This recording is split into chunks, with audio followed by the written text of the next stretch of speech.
एक तिब्बतन आश्रम में कोई 1000 साल पहले एक छोटी सी घटना घटी। उससे ही हम कबीर में प्रवेश शुरू करें। बड़ा आश्रम था यह, और इस आश्रम ने एक छोटा नया आश्रम भी दूर तिब्बत के सीमांत पर प्रारंभ किया था। आश्रम बन गया, खबर आई कि सब तैयारी हो गई है, अब आप एक योग्य सन्यासी को पहुंचा दें जो गुरु का पद संभाल ले। प्रधान आश्रम के गुरु ने 10 सन्यासी चुने और 10 को आश्रम की तरफ भेजा। पूरा आश्रम चकित हुआ। कोई 1000 सन्यासी अंतेवासी थे। उन्होंने कहा बात समझ में ना आई। एक बुलाया था, 10 भेजे। उत्सुकता बहुत तीव्र हो गई, जिज्ञासा संभले न संभली, तो कुछ सन्यासी गए और गुरु को कहा हम समझ ना पाए। एक का ही बुलावा आया था, आपने 10 क्यों भेजे? गुरु ने कहा रुको, जब वे पहुंच जाएं तब तुम्हें समझा दूंगा। 3 सप्ताह बाद, यात्रा लंबी थी, पहाड़ी थी, पैदल यात्रा थी। 3 सप्ताह बाद खबर पहुंची कि आपने जो एक सन्यासी भेजा था वो पहुंच गया। अब और भी मुसीबत हो गई। अब तो पूरा आश्रम एक ही चर्चा से भर गया कि ये तो रहस्य सुलझाना और उलझ गया। 10 भेजे थे, खबर आई एक ही पहुंचा। फिर उन्होंने गुरु से पूछा तो गुरु ने कहा 10 भेजो तब एक पहुंचता है। फिर पूरी कहानी बाद में पता चली। 10 यात्रा पर गए, पहले ही गांव में प्रवेश किया और एक आदमी ने सुबह ही सुबह नगर के द्वार पर पहला जो सन्यासी था उसके पैर पकड़ लिए और कहा ज्योतिषी ने कहा है कि जो भी व्यक्ति कल सुबह पहला प्रवेश करे उसी से मैं अपनी लड़की की शादी कर दूं। लड़की ये है और इतना धन मेरे पास है और कोई मालिक नहीं, एक ही लड़की है, कोई और मेरा बेटा नहीं। ज्योतिषी ने कहा अगर पहला आदमी इंकार कर दे तो जो दूसरा आदमी हो, दूसरा इंकार करे तो तीसरा, तो तुम 10 इकट्ठे ही हो, कोई ना कोई स्वीकार कर ही लेगा। पहले ने ही स्वीकार कर लिया। लड़की बहुत सुंदर थी, धन भी काफी था। उसने अपने मित्रों से कहा कि मेरा जाना न हो सकेगा आगे, परमात्मा की मर्जी यही दिखती कि मैं इसी गांव में रुक जाऊं। दूसरे गांव में जब वे पहुंचे तो गांव के राजा का जो पुरोहित था वो मर गया था और वो एक नए पुरोहित की तलाश में था। अच्छी नौकरी थी, शाही सम्मान था, काम कुछ भी न था। एक सन्यासी वहां रुक गया और ऐसे ही पहुंचते पहुंचते जब सिर्फ 10 मील दूर रह गया था आश्रम, वे गांव में एक सांझ रुके। 2 ही बचे थे। गांव के लोगों ने प्रवचन आयोजित किया था। उनमें से एक बोला। जब वो बोल रहा था तो एक नास्तिक बीच में खड़ा हो गया और उसने कहा कि ये सब बकवास है, ये बुद्ध और बुद्ध वचन ये सब 2 कौड़ी के कचरा है, इसमें कुछ सार नहीं। जो सन्यासी बोल रहा था उसने अपने मित्र से कहा अब तुम जाओ, मैं यहीं रुकूंगा जब तक इस नास्तिक को बदल के आस्तिक न कर दिया, तब तक मैं इस गांव से निकलने वाला नहीं। ऐसे एक पहुंचा। 10 चलते हैं तब एक पहुंचता है। इस घटना के आधार पर तिब्बत में यह कहावत बन गई कि 10 चलते हैं तब एक पहुंचता है। मार्ग कंटकाकीर्ण है और बहुत प्रलोभन है मार्ग में। जगह जगह रुकने की संभावना है और प्रलोभन प्रबल है और मार्ग कठिन है, चढ़ाई का है। एक एक कदम उठाना श्रम मांगता है, निष्ठा मांगता है। नीचे उतरने वाला मार्ग नहीं जहां सुविधा से कोई ढलक सकता है। चढ़ाव है, भारी चढ़ाव है। गिरने के सब तरह की संभावनाएं, गिरने के सब तरह के सूक्ष्म कारण मौजूद हैं। इसलिए 10 चलें और एक भी पहुंच जाए तो काफ़ी है। इजिप्ट में वे कहते हैं कि 1000 बुलाए जाते हैं और एक चुना जाता है। और मुझे लगता है तिब्बत से उनकी कहावत ज़्यादा सही है। 10 चलें और एक पहुंच जाए, ये भी संभव नहीं मालूम होता। 1000 बुलाए जाते हैं और एक चुना जाता है। जीसस से किसी ने पूछा कि तुम्हारे प्रभु का राज्य कैसा है, तो जीसस ने कहा मछुए की जाल की तरह। मछुआ जाल फेंकता है, सैकड़ों मछलियां फंस जाती हैं, जो योग्य हैं, खाने के योग्य हैं, चुन ली जाती हैं, वहां की वापस पानी में फेंक दी जाती हैं। तो जीसस ने कहा प्रभु का राज्य भी मछुए की जाल की तरह। परमात्मा जाल फेंकता है, लाखों फंसते, पर इन्हें गिने चुने जाते हैं जो तैयार हैं, बाकी वापस पानी में फेंक दिए जाते। पानी यानी संसार। इसी तरह तो तुम बार बार फेंके गए हो। ऐसा नहीं है कि जाल में नहीं फंसे, कई बार फंसे हो, पर तुम योग्य ही न थे कि चुने जा सको। जाल में फंस जाना काफी नहीं है, मछुए की आंख में जचना भी जरूरी है। जाल में तो तुम फंस जाते हो जाल के कारण, लेकिन मछुआ तो तुम्हें चुनेगा तुम्हारे कारण। 1000 बार तुम फंस गए हो, न मालूम कितनी बार संन्यास लिया होगा, न मालूम कितनी बार भिक्षु बने होगे, न मालूम कितने बार घर द्वार छोड़ा होगा, आश्रम में वास कर लिया होगा, कितनी बार प्रार्थना की है, कितनी बार संकल्प किए, कितने व्रत, कितने उपवास। तुम्हारे अनंत जन्मों की अनंत कथा है। लेकिन एक बात पक्की है कि तुम जाल में कितनी ही बार फंसे हो, बार बार वापस जल में फेंक दिए गए हो। चुने तुम नहीं जा सके। चुनने के लिए पात्रता चाहिए। चुने जा सको इसके लिए भीतरी बल चाहिए, ऊर्जा चाहिए। चुने जा सको इसके लिए पात्रता चाहिए, और उस पात्रता को उपलब्ध करना दुर्गम है, अति दुर्गम है। इस संसार में सभी कुछ पा लेना आसान है। तुम जैसे हो वैसे ही रहते हुए इस संसार की सब चीजें पाई जा सकती हैं। परमात्मा को पा लेना कठिन है, क्योंकि तुम जैसे हो वैसे ही रहते हुए परमात्मा को नहीं पाया जा सकता। तुम्हें बदलना होगा, और बदलाहट ऐसी है कि तुम्हें कुछ ना कुछ परमात्मा जैसे होना होगा, तभी तुम परमात्मा को पा सकोगे। क्योंकि जो परमात्मा जैसा नहीं है वो कैसे परमात्मा को पा सकेगा। कोई समानता चाहिए जहां से सेतु बन सके। कुछ एक किरण तो चाहिए तुम में सूरज की, जिसके सहारे तुम सूरज तक यात्रा कर सको। हम दूध से दही बनाते तो थोड़ा सा दही उसमें डाल देते, फिर सारा दूध दही हो जाता है। तो तुम में थोड़ा सा तो परमात्मा होना ही चाहिए, तभी तुम्हारा पूरा दूध दही हो सकेगा। उतना भी ना हो तो यात्रा नहीं हो सकती, और वहीं कठिनाई है। क्योंकि थोड़ा सा भी परमात्मा जैसा होना तुम्हारे सारे जीवन की व्यवस्था को बदलने के अतिरिक्त ना हो सकेगा।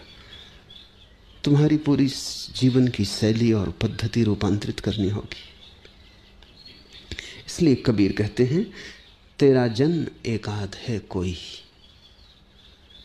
ऐसे करोड़ करोड़ लोग हैं, मंदिर हैं, मस्जिद हैं, गुरुद्वारे हैं, लोग प्रार्थनाएं कर रहे हैं, पूजा कर रहे हैं, अर्चना कर रहे हैं, पर तेरा जन कोई एकाध ही है। बड़ी पृथ्वी है, करोड़ों अरबों लोग हैं, मंदिरों की भी कोई कमी नहीं, प्रार्थना पूजा भी खूब चल रही है, अर्चना की धूप चल रही है, दिए चल रहे हैं, लेकिन अर्चना की आत्मा नहीं। पूजा हो रही है बाहर के मंदिर में, भीतर के मंदिर में पूजा का कोई स्वर नहीं। बड़ी सजावट है मंदिर में बाहर, भीतर का मंदिर बिल्कुल खाली है। तो जाओ कितना ही मंदिरों में, पहुंच ना पाओगे, क्योंकि उसका मंदिर कोई पत्थर मिट्टी का मंदिर नहीं, उसका मंदिर तो परम चैतन्य का मंदिर है।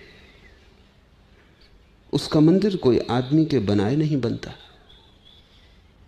बात तो बिल्कुल उल्टी है, उसके बनाए आदमी बनाए।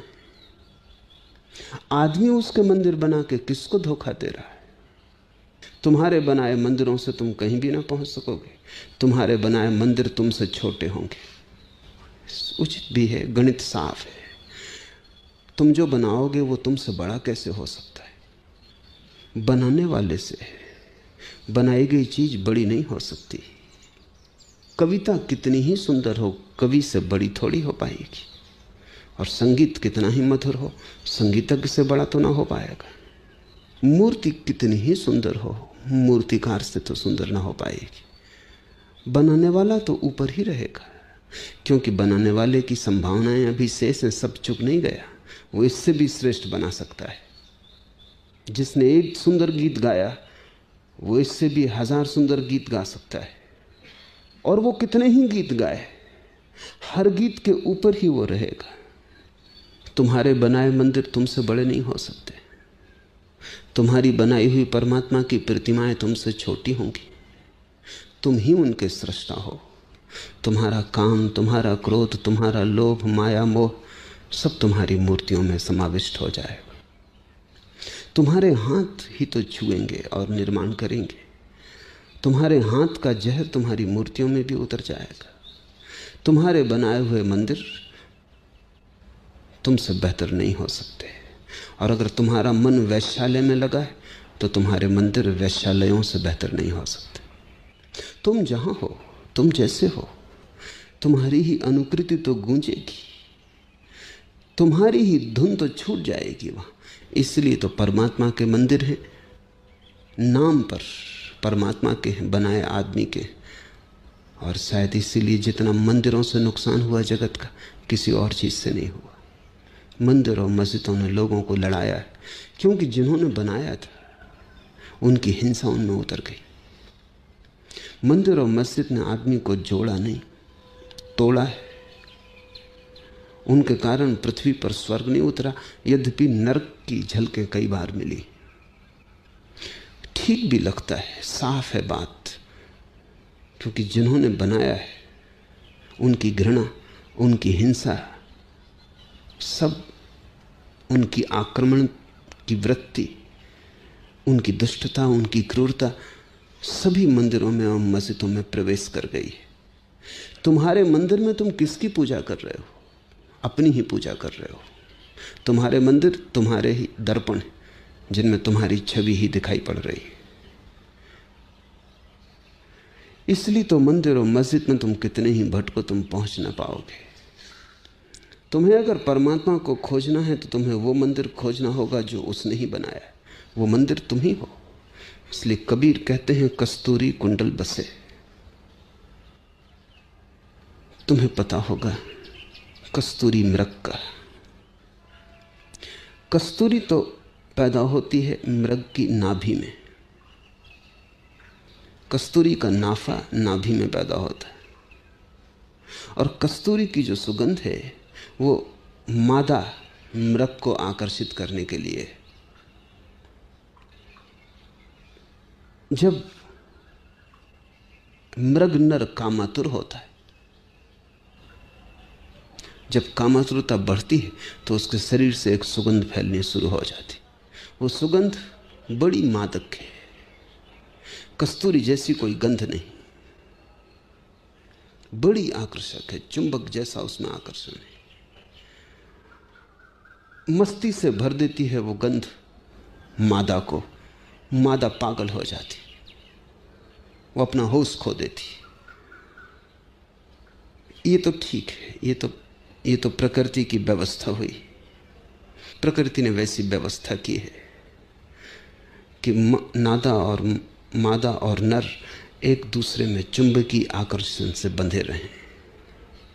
मोर नाचता है, उसके पंख, उसका रंग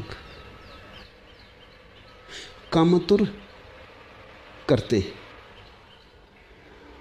उसका नृत्य, उसके नृत्य की भनक मादा को आकर्षित करती है। कोयल गाती,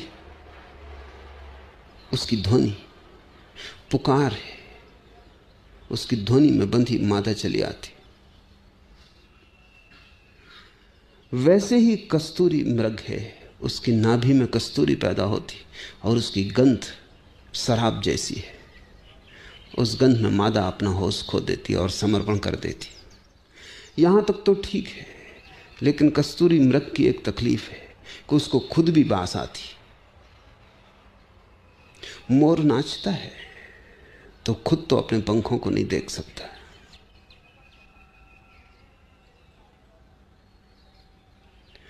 पपीहा पुकारता है या कोयल गीत गाती है तो भी कोयल को पता है कि गीत मेरा है। लेकिन कस्तूरी मृग को गंध आनी शुरू होती और उसकी समझ में नहीं आती कि गंध कहां से आ रही। मादा तो पागल होती है, नर भी पागल हो जाता है और वो भागता है मधोसी में कि कहीं से आ रही होगी। आ तो रही तो वो स्रोत की तलाश करता है। वो भागा फिरता, वो जहां भी जाता वहीं गंध को पाता है। वो करीब करीब पागल हो जाता है, सिर लहूलुहान हो जाता है। भागते वृक्षों में, जंगल में खोजते कहां से गंध आती, और गंध उसके भीतर से आती। कस्तूरी कुंडल बसे। कबीर ने बड़ा प्यारा प्रतीक चुना है।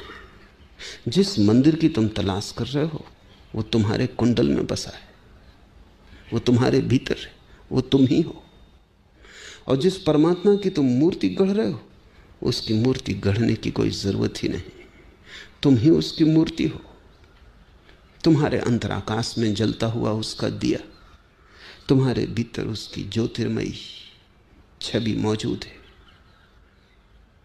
तुम मिट्टी के दिए भला हो ऊपर से, भीतर तो चिन्मय की ज्योति है। मृणमय होगी तुम्हारी देह, चिन्मय है तुम्हारा स्वरूप। मिट्टी के दिए तुम बाहर से हो, ज्योति थोड़ी मिट्टी की है। दिया पृथ्वी का है, ज्योति आकाश की है। दिया संसार का है, ज्योति परमात्मा की है। लेकिन तुम्हारी स्थिति वही है जो कस्तूरी मृग की है। भागे फिरते हो, जन्मों जन्मों से तलाश कर रहे हो उसकी जो तुम्हारे भीतर छिपा है। उसे खोज रहे हो जिसे तुमने कभी खोया नहीं। खोजने के कारण ही तुम वंचित हो। ये कस्तूरी मृग पागल ही हो जाएगा। ये जितना खोजेगा उतनी मुश्किल में पड़ेगा। जहां जाएगा, कहीं भी जाए, सारे संसार में भटके तो भी पा ना सकेगा, क्योंकि बात ही शुरू से गलत हो गई। जो भीतर था उसे उसने बाहर सोच लिया, क्योंकि गंध बाहर से आ रही थी। गंध उसे बाहर से आती मालूम पड़ी। तुम्हें भी आनंद की गंध पागल बनाए दे रही। तुम भी आनंद की गंध को बाहर से आता हुआ अनुभव करते हो। कभी किसी स्त्री के संग तुम्हें लगता है आनंद मिला, कभी बांसुरी की ध्वनि में लगता है आनंद मिला, कभी भोजन के स्वाद में लगता है कि आनंद मिला, कभी धन की खनकार में लगता है कि आनंद मिला, कभी पद की शक्ति में, अहंकार में लगता है कि आनंद मिला। बड़ा जंगल है। हर वृक्ष से तुम सिर तोड़ चुके हो, लहूलुहान हो, कभी यहां कभी वहां, कभी इधर कभी उधर खोजते हो और झलक मिलती है। झलक इसलिए मिलती है कि कस्तूरी कुंडल बसे। जहां भी जाओगे वहीं झलक मिल जाएगी। अब ये जरा कठिन है। जब तुम किसी स्त्री में पाते हो कि आनंद मिला, तब ठीक वही दशा है जो कस्तूरी मृग की है। आनंद तुम्हें अपने ही कारण मिल रहा है, क्योंकि कल तुम्हारा ही मन बदल जाएगा और इसी स्त्री में आनंद न मिलेगा। कल इसी स्त्री से तुम बचना चाहोगे। आज सब निछावर करने को राजी थे, कल इसकी शक्ल देखना मुश्किल हो जाएगी। अगर आनंद स्त्री से ही मिला था तो सदा मिलता, शाश्वत मिलता। तुम्हारे ही भीतर से कोई गंध उठी थी और स्त्री में प्रतिफलन हुआ था। तुम्हारे ही भीतर से उठी थी गंध और तुमने उसे स्त्री से आते हुए अनुभव किया था। स्त्री ने शायद तुम्हारे ही भीतर जो था उसकी प्रतिध्वनि की थी। कभी धन के संग्रह में, कभी अहंकार की तृप्ति में, पद प्रतिष्ठा में। मैंने सुना है एक जंगल में ऐसा हुआ। एक लोमड़ी ने एक खरगोश पकड़ लिया। वो उसे खाने ही जा रही थी, सुबह का नाश्ता ही करने की तैयारी थी कि खरगोश ने कहा, रुको, तुम लोमड़ी ही हो, इसका सबूत क्या? ऐसा कभी किसी खरगोश ने इतिहास में पूछा ही नहीं था। लोमड़ी भी सत्ते में आ गई। उसे भी पहली दफे विचार उठा कि बात तो ठीक है, सबूत क्या है? उस खरगोश ने पूछा, प्रमाण पत्र कहाँ, सर्टिफिकेट कहाँ? उसने खरगोश से कहा, तू रुक, मैं अभी आती हूं। वो गई जंगल के राजा के पास, सिंह के पास, और उसने कहा, एक खरगोश ने मुझे मुश्किल में डाल दिया, मैं खाने ही जा रही थी। तो उसने कहा, रुक, सर्टिफिकेट कहाँ है? सिंह ने अपने सिर में हाथ मार लिया और कहा कि आदमियों की बीमारी जंगल में भी आ गई।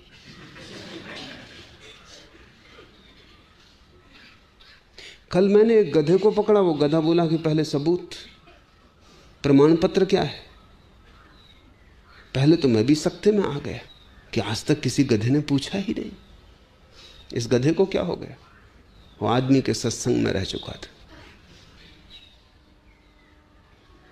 सिंह ने कहा, मैं लिखे देता हूं। उसने लिख के दिया, सही किए कि ये लोमड़ी ही है। लोमड़ी गई बड़ी प्रसन्न लेके सर्टिफिकेट। खरगोश बैठा था। लोमड़ी को तो शक था कि भाग जाएगा, ये सब धोखा है, लेकिन नहीं, खरगोश बैठा था। खरगोश ने सर्टिफिकेट पढ़ा, लोमड़ी के हाथ में सर्टिफिकेट दिया और भाग खड़ा हुआ। पास के ही बिल से जमीन में अंतर्ध्यान हो गए। लोमड़ी सर्टिफिकेट के लेने देने में लग गई और उस बीच वो खिसक गया। वो बड़ी हैरान हुई। वो वापस सिंह के पास आई कि तो बहुत मुश्किल की बात हो गई। सर्टिफिकेट तो मिल गया, लेकिन वो खरगोश निकल गया। तुमने गधे के साथ क्या किया था? सिंह ने कहा कि देख, जब मुझे भूख लगी होती तब मैं सर्टिफिकेट की चिंता नहीं करता, पहले मैं भोजन करता हूं, वही काफी सर्टिफिकेट है कि मैं सिंह हूं। और जब मैं भूखा नहीं होता तब मैं सर्टिफिकेट की बिल्कुल चिंता नहीं करता, मैं सुनता ही नहीं। मगर ये बीमारी जोर से फैल रही है। आदमी में ये बीमारी बड़ी पुरानी है, जानवरों में शायद अभी पहुंची होगी। बीमारी ये है कि तुम दूसरों से पूछते हो कि मैं कौन। जब हजारों लोग जय जयकार करते तब तुम्हें सर्टिफिकेट मिलता है कि तुम कुछ हो। जब कोई तुम्हें उठा के सिंहासन पर बिठा देता है तब तुम्हें प्रमाण पत्र मिलता है कि तुम कुछ हो। दूसरों से प्रमाण पत्र लेने की जरूरत है? दूसरों से पूछना आवश्यक है कि तुम कौन हो, लेकिन तुम सदा दूसरों से पूछ रहे हो। स्कूल से सर्टिफिकेट ले आए हो कि तुम मैट्रिकुलेट हो, कि बीए हो, कि पीएचडी हो। सब तरफ से तुमने सर्टिफिकेट इकट्ठे किए हैं कि तुम कौन हो। कोई प्रमाण पत्र तुम्हें खबर ना दे सकेगा कि तुम कौन हो, क्योंकि दूसरे तुम्हें कैसे पहचानेंगे। सिंह भी कैसे प्रमाण पत्र दे सकता है लोमड़ी को कि तू लोमड़ी ही है? अगर कोई प्रमाण है तो भीतर है। तुम कौन हो इसकी अगर कोई भी खबर मिल सकती है तो भीतर से मिल सकती है। तुम दूसरों के दरवाजे मत खटखटाओ, तुम अपना ही दरवाजा खोल लो। और तुम्हें दूसरों के दरवाजों पर जो भनक भी मिलेगी वो भी तुम्हारे भीतर की ही गंध की है। दूसरे के दरवाजे से टकरा के तुम्हारी ही गंध तुम्हारे नासापुटों में आ जाएगी और तुम समझोगे कि दूसरे ने कुछ दिया है। इस जगत में कोई किसी को कुछ नहीं देता, दे नहीं सकता। स्त्री सुख नहीं दे सकती पुरुष को, पुरुष सुख नहीं दे सकता स्त्री को, लेकिन एक दूसरे के आसपास खड़े होकर अपनी ही गंध की प्रतिध्वनि सुनने में सुविधा हो जाती। अकेले में तुम्हें बड़ी बेचैनी होती। अगर तुम्हें एक शून्य घर में छोड़ दिया जाए तो तुम बड़ी मुश्किल में पड़ जाते हो, क्योंकि वहां कोई दूसरा व्यक्ति नहीं जिसके माध्यम से तुम अपनी गंध को वापस पा सको। इसलिए आदमी भीड़ की तरफ जाता है। क्लब, समाज, समुदाय, मित्र, परिवार, तुम सदा दूसरे को खोजते हो, क्योंकि दूसरे के बिना प्रतिध्वनि कैसे पता चलेगी। तुम भागे फिरते हो, बहुत जगह तुम्हें झलक मिलती है, वो सब झलक झूठी है, झूठी स्रोत की दृष्टि से। तुम्हें लगता है वो बाहर से आ रही, तब तुम बाहर पर निर्भर होते जाते हो, और जितना तुम बाहर पर निर्भर होते हो उतनी ही भीतर की शुद्ध खो जाती। पहचानो, जब स्त्री के संभोग में कभी तुम्हें सुख का कोई क्षण मिला है तो होता क्या है? होता इतना ही है कि संभोग के क्षण में विचार बंद हो जाते हैं। विचार बंद हो जाते हैं, भीतर के ध्यान की धुन बजने लगती, मार्ग खुल जाता है, कस्तूरी बाहर तक आ जाती। क्षण भर को तुम्हें सुख अनुभव होता है, क्षण भर को झरोखा खुलता है, फिर बंद हो जाता है। जहां कहीं भी तुमने कोई सितार बजाता हो और तुम बैठ जाते हो, लीन हो जाते हो, जैसे ही तुम लीन होते हो वैसे ही सुगंध आनी शुरू हो जाती। वो सुगंध सितार से नहीं आ रही, वो तुम्हारी लीनता से आ रही। तल्लीनता ही तो ध्यान है। तुम भोजन करते हो, स्वादिष्ट भोजन है, तुम बड़े रस से भोजन लेते हो, तुम इतने तल्लीन होकर भोजन करते हो कि भोजन ही ध्यान हो जाता है। उसी क्षण में तो उपनिषद के ऋषियों ने कहा है कि अन्न ब्रह्म। अन्न से भी इतनी ध्वनि उठी होगी कि ब्रह्म जैसा प्रतीत हुआ।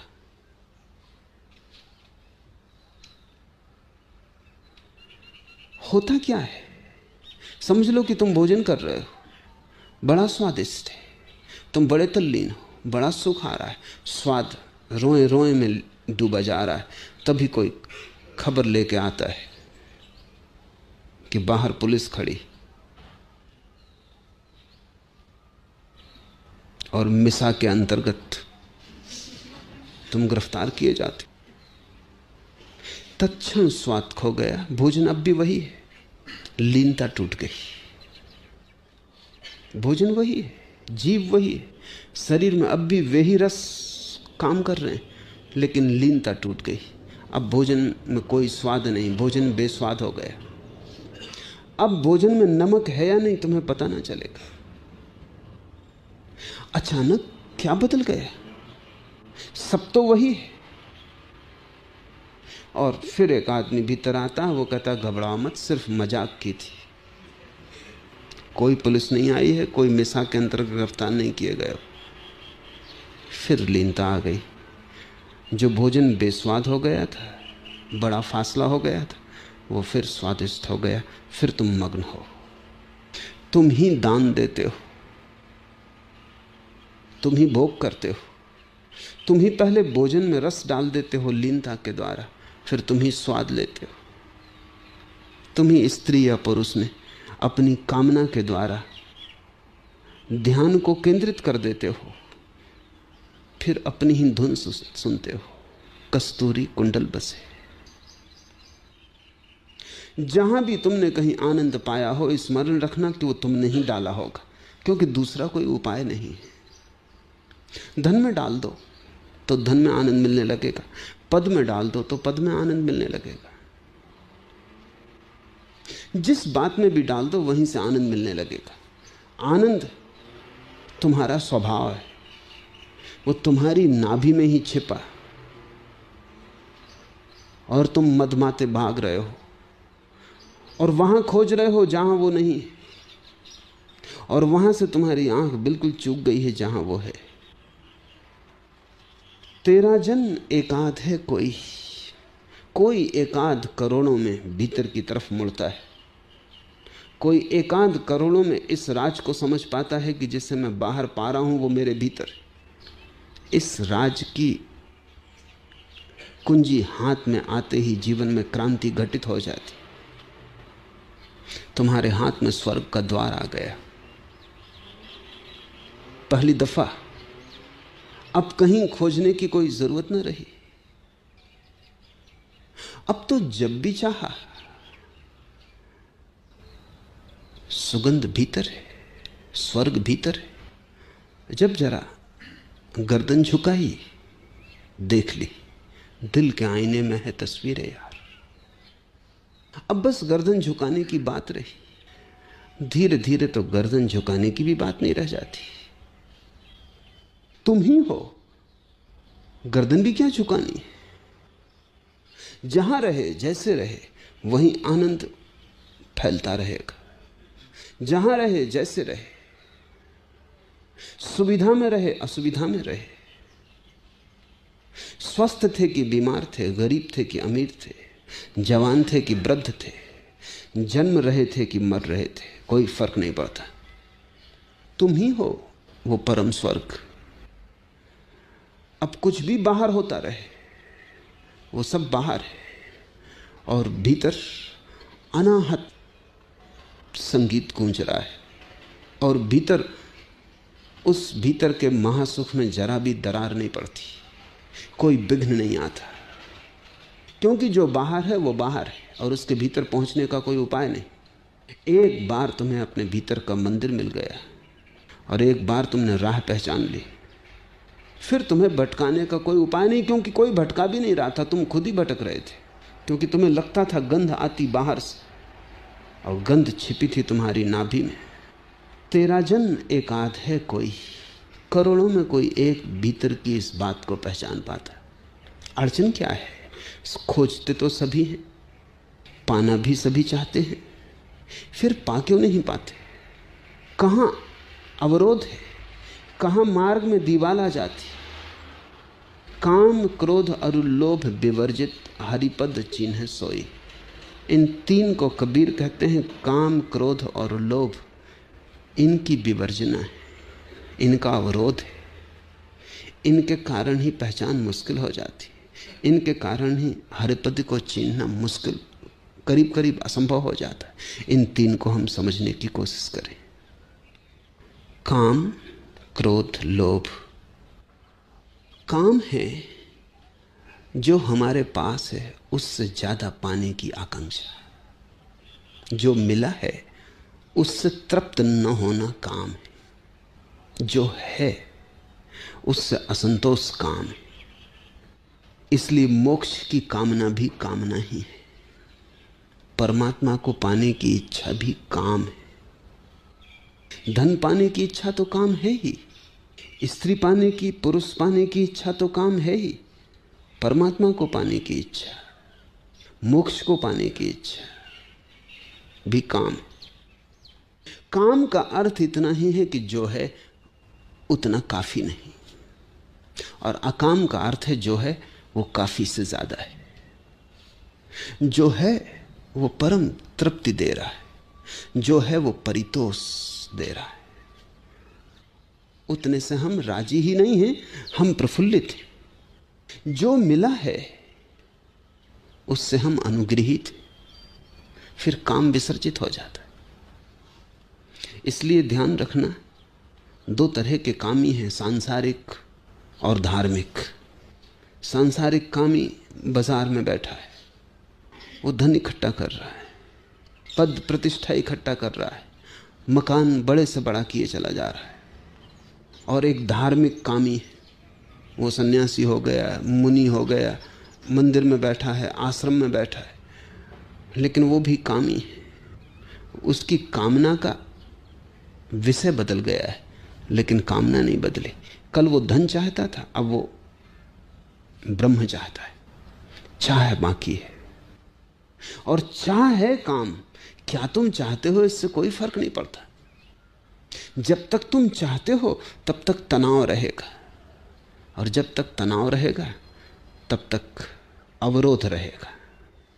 जब तक तुम मांगते रहोगे तब तक तुम्हारी आंख बाहर लगी रहेगी। जब तक तुम चाहना से भरे रहोगे तब तक तुम भविष्य से भरे रहोगे। तुम्हारा मन दौड़ता रहेगा कल की तरफ। भीतर कैसे जाओगे? भीतर जाना तो आज और अभी होगा। बाहर जाने वाला मन हमेशा कल आने वाले भविष्य में डोलता डमाडोल रहेगा। काम भविष्य को पैदा करता है, कामना से भविष्य पैदा होता है। और जो आदमी निष्काम है वो अभी और यहीं जीता है, कोई भविष्य नहीं। ये क्षण काफी है। क्या कमी है इस क्षण में? सब पूरा है। तुम पूरे के पूरे हो, रत्ती भर कमी नहीं। लेकिन अगर कामना हुई तो कामना से कमी पैदा होती। ये गणित ठीक से समझ लो। जितनी बड़ी कामना उतनी बड़ी कमी। जितना मांगोगे उतने बड़े भिखारी रहोगे। मैं एक घर में मेहमान था कलकत्ते में। एयरपोर्ट से मेरे मेजबान मुझे लेके चले तो बड़े उदास थे। मैंने पूछा क्या हुआ? कहा कि बहुत नुकसान हो गया। पत्नी ने, वो भी पीछे बैठी थी, उसने कहा इनकी बातों में मत पड़ना, आप तो जानते ही नुकसान बिल्कुल नहीं हुआ है, लाभ हुआ है। तो मैं थोड़ा परेशान हुआ कि मामला क्या है। मैंने कहा विस्तार से कहो। तो उसने कहा इनको किसी धंधे में 10 लाख मिलने की आशा थी, 5 ही लाख मिले। ये कहते हैं 5 लाख का नुकसान हो गया और उससे बड़े परेशान है, रात सो नहीं सकते। और मैं इनको समझा समझा के मरी जा रही हूं। और इसलिए मैंने चाहा कि आप आएं कि इनको थोड़ी याद दिलाएं कि 5 लाख का लाभ हुआ है। कामना 10 की हो और 5 ही मिले तो 5 का तो नुकसान हो गया। अगर कामना 50 की होती तो और बड़ा नुकसान होता। अगर कामना करोड़ की होती तो भिखारी हो गए थे, दिवाली निकल गए। जितनी बड़ी कामना होती चली जाती है उतना बड़ा भिखारीपन बढ़ता चला जाता। इसलिए सम्राटों से बड़े भिखारी तुम कहीं ना पा सकोगे और धनियों से बड़े दरिद्र खोजना मुश्किल है। उनके पास क्या है उसकी गिनती मत करना, क्योंकि उसकी वो गिनती खुद ही नहीं कर रहे हैं, तुम क्यों करो। उनके पास जो नहीं है उसका हिसाब करना है, तब तुम्हें पता चलेगा। यही भूल हो रही। तुम देखते हो धनी को तो तुम उसका हिसाब लगाते हो जो जो उसके पास है, कितना बड़ा मकान, कितनी बड़ी कार, कितनी बड़ी जमीन, तुम इसका हिसाब लगा रहे। तुम कह रहे आदमी के पास कितना है। वो आदमी इसका हिसाब ही नहीं लगा रहा है। वो हिसाब लगा रहा है उसका जो होना चाहिए और जो नहीं। तुम ईर्ष्या से मरे जा रहे हो कि काश इतना हमारे पास होता, और वो आदमी अपनी तृष्णा से मरा जा रहा है, क्योंकि ये तो कुछ भी नहीं है। सपने कभी पूरे नहीं होते, क्योंकि अगर पूरे भी हो जाएं तो सपने बड़े लोचपूर्ण। जब तक वो पूरे होते हैं तब तक वो फैल के और बड़े हो जाते। सपने तो बच्चे रबर के गुब्बारों से खेलते हैं, वैसे तुम फूंकते जाते हो वे बड़े होते जाते। कुछ और नहीं करना पड़ता, सिर्फ फूंकना पड़ता है। सिर्फ थोड़ी हवा और डाल दी कि फुग्गा बड़ा हो जाता और बड़ा होता चला जाता। कामना फूंकने से ज्यादा नहीं है। कोई कामना के लिए कुछ करना नहीं पड़ता। आराम कुर्सी में बैठ के तुम जितना दिवा स्वप्न देखना चाहो उतना देख सकते हो। और बच्चों के फुग्गे तो फूट भी जाते हैं अगर ज्यादा फूंके जाएं। कामना के फुग्गे कभी नहीं फूटते, क्योंकि वो हों तो फूटे। फुग्गा कम से कम कुछ तो है, माना कि बहुत पतली रबर है और भीतर सिर्फ गर्म हवा है। लेकिन सपने के फुग्गे में उतनी पतली रबर भी नहीं, वो हवा ही हवा है। उसको तुम फैलाते चले जाते हो। यह आकाश भी छोटा है तुम्हारे सपने से, उसकी कोई सीमा नहीं। दुनिया में 2 चीजें असीम है, एक सपना और एक ब्रह्म। बस 2 चीजें असीम हैं, उनमें से एक है और एक बिल्कुल नहीं। फिर सपना जितना बड़ा होता है उससे तुम तुलना करते हो जो तुम्हारे पास है, बड़ी अतृप्ति पैदा होती, बड़ा असंतोष जगता है। कोई तुम्हें गरीब नहीं बना रहा है, तुम ही अपने को गरीब बनाए चले जा रहे हो। जिस दिन ये समझ में आया बुद्ध और महावीर को, इसलिए वो तत्क्षण राजमहल छोड़ सड़क पर खड़े हो गए। राजमहल नहीं छोड़ा, वो जो सपना था जिसके कारण गरीब से गरीब हुए जा रहे थे, वो सपना छोड़ दिया। इसलिए दुनिया में बड़ी अनूठी घटना घटती है। सम्राट दीन रह जाते हैं और कभी कभी राह के भिखारी ने ऐसी गरिमा पाई है कि उसकी महिमा का बखान नहीं किया जा सकता। राज कहाँ है, कुंजी कहाँ है? जो तुम्हारे पास है उससे जो तृप्त है, जिसकी वासना रत्ती भर भी भविष्य की तरफ नहीं जाती, जिसने वर्तमान को काफी पाया, और काफी शब्द ठीक नहीं, काफी से ज्यादा पाया, क्योंकि काफी में थोड़ी कमी मालूम पड़ती, बस काफी ऐसा लगता है कि कुछ और बाकी। जिसने काफी ही नहीं, जो है उसमें पर्याप्त से ज्यादा पाया, परितृप्ति पाई, परितोष पाया। और इतना ही नहीं कि वो राजी है, वो अनुग्रहित है, वो अहोभागी है। जो मिला है उसके लिए उसके हृदय में बड़ा गहन धन्यवाद है, तो कामना टूट जाती। संतोष कामना को मिटा देता है, असंतोष कामना की अग्नि में घी की तरह पड़ता चला जाता है। संतुष्ट होना सीखो तो पहली बाधा गिर जाएगी, काम। अगर कामना बनी रही तो भविष्य का जाल बना रहता है, और वो जाल बड़ा है, और वर्तमान का क्षण बड़ा छोटा है। वो उस जाल में कहां खो जाएगा तुम्हें पता ही ना चलेगा। वर्तमान का क्षण तो ऐसे है जैसे रेत का एक कण, और भविष्य का जाल ऐसे है जैसे सारे सागरों के किनारे की रेत। वर्तमान का कण कहां तुम खोदोगे उस रेत में पता ही ना चलेगा, और वहीं द्वार है। अगर तुम्हें वर्तमान के क्षण के द्वार को पकड़ना हो और उसके अतिरिक्त कोई द्वार नहीं, वहीं से कोई मंदिर में प्रवेश करता है, क्योंकि वहीं तुम हो, वहीं वृक्ष है, वहीं आकाश है, वहीं चांद तारे हैं, वहीं परमात्मा है। वर्तमान का क्षण एकमात्र अस्तित्व है, भविष्य तो कल्पना का जाल है। वो तो आंख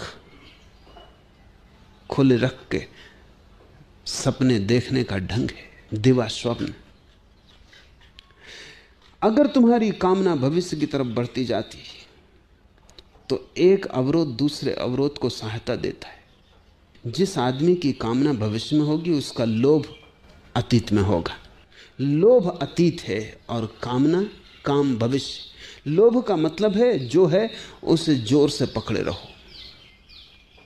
काम का अर्थ है जो नहीं है उसको मांगे जाओ, और लोभ का अर्थ है जो तुम्हारे पास है उसे जोर से पकड़े रहो, वो कहीं खो ना जाए, उसमें से रत्ती भर कम ना हो जाए। अब ये बड़े मजे की बात है, उससे तुम्हें कोई सुख नहीं मिल रहा, उससे तुम संतुष्ट नहीं हो। संतुष्ट की तो तुम कामना कर रहे हो, कभी भविष्य में कोई स्वर्ग मिलेगा, लेकिन तुम उसे पकड़े जोर से हो। आदमी अतीत को पकड़े रखता है, और जो जो उसने अतीत में कमाया है, धन पद ज्ञान त्याग जो भी, उसको संभाले रखता है कि कहीं ये ना खो जाए। आंखें लगी रहती हैं भविष्य पर और पैर अड़े रहते हैं अतीत में। दोनों हाथों से अतीत को पकड़े रहते हो और दोनों आंखों से सपना देखते रहते हो भविष्य का, और इन दोनों के बीच में क्षण है एक, जहां अस्तित्व समाधि में सदा ही लीन है, जहां अस्तित्व क्षण भर को भी कपा नहीं है, जहां निष्कंप चैतन्य की ज्योति जल रही, जहां मंदिर का द्वार खुला है। संकीर्ण है वो द्वार। जीसस ने अपने शिष्यों से कहा है, नैरो इज माई गेट, संकीर्ण है मेरा द्वार। Straight is the way but narrow is my gate. मार्ग तो सीधा साफ है, लेकिन द्वार बहुत संकीर्ण। वो तो कबीर कहते हैं, प्रेम गली अति सांकरी तामें दो न समाए। बड़ी संकीर्ण है गली, वहां दो भी साथ न जा सकेंगे। जीसस ने कहा है सुई के छेद से ऊंट निकल जाए, लेकिन धनी स्वर्ग के द्वार से न निकल पाएगा। आखिर धनी पे ऐसी क्या नाराजगी? धनी से प्रयोजन है जिसने पकड़ रखा है अतीत को, लोभ को। लोभ और काम एक ही सिक्के के दो पहलू हैं। एक अतीत की तरफ देख रहा है कि जो है वो खो ना जाए, दमड़ी दमड़ी को पकड़े हुए, और काम भविष्य की तरफ देख रहा है कि जो है उससे ज्यादा होना चाहिए। इन दोनों के भीतर, इन दोनों के बीच खिंचे हुए तुम हो। अगर तुम्हारा जीवन बिल्कुल संकट में पड़ा है तो कुछ आश्चर्य नहीं। अगर तुम इस तरह खिंचे जा रहे हो दो अभावों के बीच, अतीत जा चुका, उससे तुमने जो भी इकट्ठा कर लिया है कचरा है, भविष्य आया नहीं। तुम जो भी सोच रहे हो सिर्फ सपना है। उन दोनों के बीच तुम खिंचे जा रहे हो, तुम्हारी दुर्गति हुई जा रही। फिर तुम कहते हो बड़ी चिंता है, बड़ा संताप है, होगा ही। आश्चर्य है कि तुम जिंदा कैसे हो। मनस्विद जितना अध्ययन करते हैं उतना ही वो पाते हैं। पहले तो 50 साल पहले मनस्विद लिखते थे कि इतने ज्यादा लोग पागल होते हैं। क्यों? अब वो लिखते हैं कि इतने लोग पागल नहीं होते, थोड़े ही पागल होते हैं, बाकी तो नहीं पागल होते। क्यों? क्योंकि स्थिति तो ऐसी है कि सभी को पागल होना चाहिए। पागल है ही, कमोबेश मात्रा का फर्क है। थोड़ा अपने को कोई ज्यादा संभाले हुए है, कम पागल दिखाई पड़ता है, लेकिन भीतर सारा पागलपन उबल रहा है। कब विस्फोट होगा कोई भी नहीं जानता, किसी भी क्षण हो सकता है। वो तो अच्छा है कि मौत जल्दी आ जाती। थोड़ा सोचो कि जिंदगी अगर 200 साल की हो तो तुम एक आदमी ना पाओगे जो बिना पागल हुए मर जाए। तो जिंदगी कम है। अगर जिंदगी 1000 साल की हो तो जमीन बिल्कुल पागलों से भर जाएगी। पागल खाने बनाने की जरूरत ना होगी, बुद्ध खाने बनाना पड़ेंगे। कुछ लोग जो ठीक हालत में हैं उनको बचाना पड़ेगा कि इनको एक दीवार बना के अंदर बिठा दो, नहीं तो ये पागल मार डालें। दीवार के बाहर पागल खाना, दीवार के भीतर बुद्ध खाना बनाना पड़ेगा। उम्र कम है, जल्दी चुक जाती। अन्यथा अगर तुम जैसे हो वैसे ही बढ़ते जाओ तो तुम सोच सकते हो कि अंत क्या होगा। इसके पहले कि तुम पागल हो जाओ, मौत आ जाती है, विश्राम दे देती। मौत की बड़ी अनुकंपा है।